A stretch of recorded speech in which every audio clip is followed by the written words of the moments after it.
My name is James Bible, President of Seattle King County Branch of the NAACP and Legal Redress for the NAACP for the states Alaska, Oregon, and Washington. And what I'm here to tell you is, as a civil and human rights organization, one of the largest and oldest civil and human rights organizations in this nation, we can't help but be present when anybody is standing up for democracy and human rights. We can't help but stand with those who are standing so proudly and so loudly and so consistently and saying that corporations are not people. People are people. We have to support those that are in a place where they will put the human condition before some product. We have to stand with those that look at things and say, we're not going to allow the exploitation of labor. We're going to allow for an equal distribution of wealth. We're not going to be in a place where the 1% works 1% of the time and collects 99% of the wealth, while the poorest of the poor work 99% of the time and collect less than 1% of the wealth. We're not going to stand in that sort of place. Langston Hughes, one of my favorite poets ever, wrote that justice is a blind goddess, is a fact to which we blacks are wise.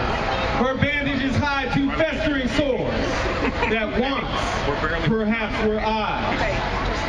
Now, he said that when he wrote that when he was thinking about social conditions of the 20s.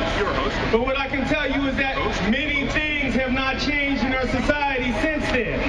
What I can tell you is that the powerful find a way to perpetuate their power at the expense of the masses. That ultimately that poem is applicable to anybody that's in any sort of position where they have been traditionally left out and isolated from opportunity. So when we stand here today, we have to think about not only Wall Street, but what we are prepared to sacrifice for justice. What are we prepared to sacrifice? Because there's been a lot of dependence built into our society. Few people know how to grow their own food. Few people know how to make their own clothes. These are things that you will need to learn and I'll need to learn as well if we're truly going to stand up to corporations and the harm that they do.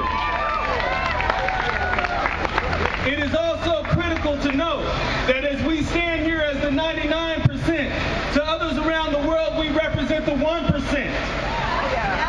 And as we think about that, I hope that we all remember that injustice anywhere is a threat to justice everywhere. So what we need to do is unite with our brothers and sisters in Africa, Asia, Europe, South America, all over the land that are in similar circumstances.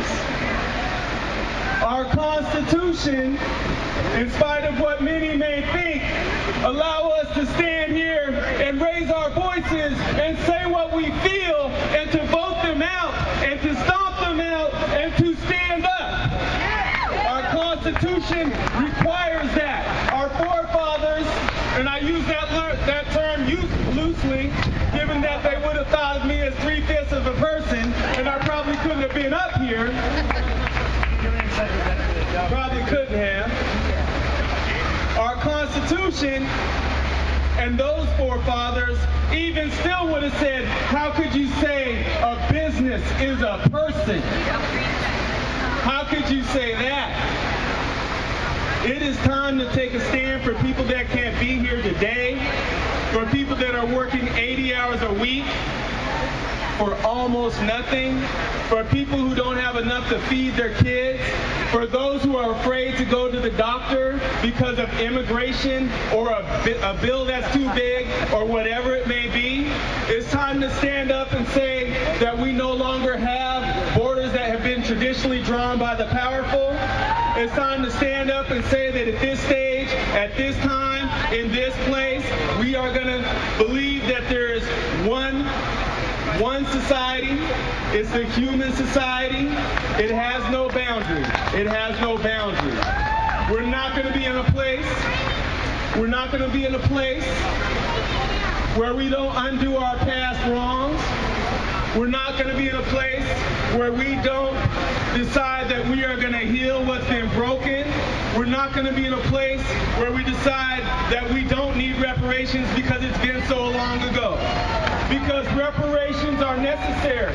We're not going to be in a place, Eddie Rye, we're not going to be in a place where when people work hard and get trained and get certified, they're not able to get jobs. They're not able to work. They're discriminated against. We're not going to forget that a study from the Seattle Office of Civil Rights that just came out yesterday said that 70% of the time African Americans are discriminated against when going to get housing. More than any other population, when a black man walks in to get an apartment and a similarly situated white man walks in to get an apartment, a credit check is often run on one but not the other. A criminal history background check is often run on one but not the other. The NAACP, brothers and sisters of color, black people specifically, are prepared to stand with Occupy Seattle. And in standing, there's got to be that mutual understanding and relationship that things have always been bad for brothers and sisters. Unemployment is not new to us. Underemployment is not new to us. The experience that is being had by many in this country right now, where they're concerned about their jobs and concerned about the possibility of homelessness, has always been present for black people. It's always been present for people of color. It's been present for Latinos, Native Americans who were moved off of their land, who were absolutely moved. I mean, it's not even a question. Moved from their homes and everything taken. For Japanese, through internment. There is a system of institutional inequity that is present that can only be undone by people taking stances such as this, by people saying that there needs to be fundamental change to the system, because this system is a wild one. It's a wild one, and what I will tell you is this. It finds ways, very creative ways, to make it look like it is creating concessions, but it just ends up perpetuating the problem. I can walk you back to the 1930s when, frankly, the communist movement was actually fairly strong in the United States, and unions were starting to get strong in the United States too, and people were having what were called blackouts, meaning nobody in the town was working, happened in Seattle, meaning that people were walking out of their jobs in Chicago, meaning all of that. And what did our system do? What did our institutions do? They said, well, we're going to allow you to have unions now, but there's going to be certain conditions to those unions. And that's how they perpetuated problems that are existing today. Through desegregation, what we got was disproportionate incarceration, and people don't point that out. But prior to desegregation, we didn't have disproportionate incarceration the way we have it now. Pay attention to our institutions and how they work. Pay attention to our institutions and how they try to circumvent the Constitution. Pay attention to our system and be prepared to act and be prepared to move. Because justice is a blind goddess to those who have traditionally experienced inequities. We know that those eyes were gouged out. We also know that at this moment in time, we can be those eyes, we can be that move, and we need to step away from politicians that act too political. That probably means all of them. Anybody that's not in a place where they're prepared to be just one term is probably not the politician that we want, because then they're not prepared to make bold changes. Bold changes.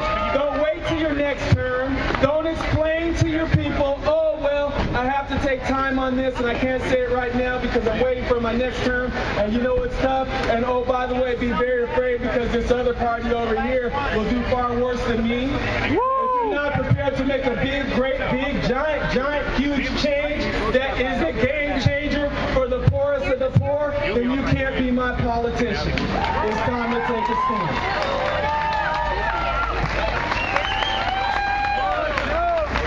Occupy! And one last thing.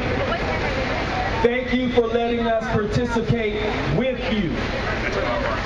And the words that were said earlier in reference to unity and staying strong and staying together are of critical importance. But I will say this, and I think it needs to be heard. We may disagree about our route. We may disagree